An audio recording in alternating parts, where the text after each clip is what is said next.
বাংলাদেশ হবে ইসলামের বাংলাদেশ। আর কোন সন্ত্রাসীকে, কোন চাঁদাবাজকে, কোন লুটেরাকে রাষ্ট্রীয় ক্ষমতায় যেতে দেওয়া হবে না ইনশাআল্লাহ। নাসরুম মিনাল্লাহি ওয়া ফাতহুন কারীব ওয়া বাশশিরিল মুমিনিন।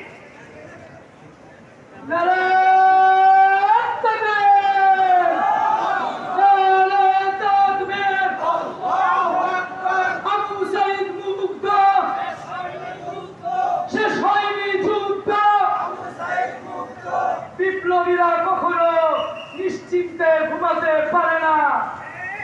আমাদের প্রত্যেকের অন্তরের মধ্যে আমরা ইসলাম প্রতিষ্ঠার স্বপ্ন লালন করি।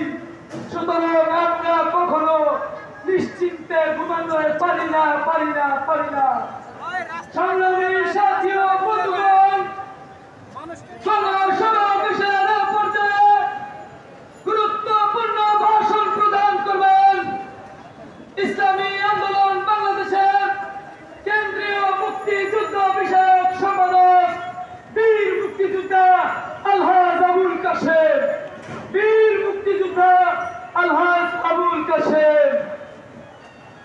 স্টেজের পিছনে একটি মোটর সাইকেল আছে, যার গাড়িতে হবে সে গাড়িটা এখনই সরাই দিন ইনশাআল্লাহ।